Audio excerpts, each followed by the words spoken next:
The royal family has shown troublesome Prince Harry that the gloves are off, as has forced into a harsh realization for his betrayal. That's according to a royal expert and author, who claims senior royals within Buckingham Palace would have known that the timing this week of King Charles snubbing his younger son for a key role he was expected to be granted would have really hurt Harry. The Duke of Sussex was reportedly left in tears after his father awarded the newly vacant military honor to Prince William, says royal author and commentator, Tom Quinn. Harry had only just returned to the UK for the 10th anniversary celebrations of the Invictus Games, only for his arrival in London to be eclipsed by news that King Charles had no time to see him, despite widespread speculation of a potential reconciliation.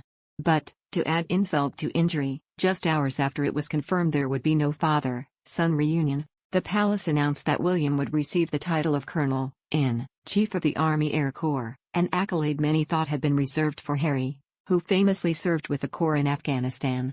Mr. Quinn told the Mirror that those within the palace circles knew the timing would really hurt the Duke of Sussex, revealing, he is said to have been in tears when he heard.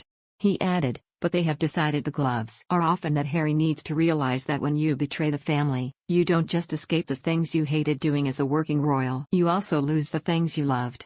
Mr. Quinn argued Harry has been dealt a kick in the teeth and even suggested King Charles time the hurtful royal announcement for maximum impact.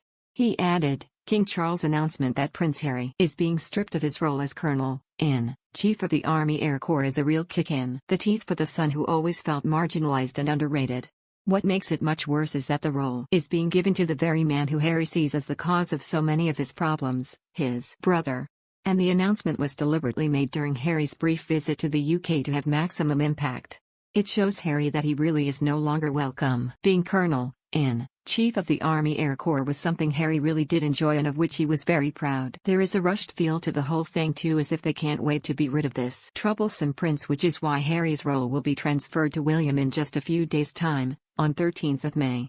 Mr. Quinn echoed Harry's feelings, saying, Harry feels his time in the military was a rare happy time in his life when he was judged on his merits as a man, not on his merits as a member of the royal family. Concluding his thoughts, Mr. Quinn said, having always hated being the spare in terms of the succession, he now finds that one of the few important roles he had as the younger brother has now been handed over to the person Harry himself described as his nemesis. Harry cannot fail to get the message. His last few ties to his old life are being cut and he is being set adrift, permanently. In his explosive memoir, Spare, Harry referred to William as his beloved brother and arch-nemesis.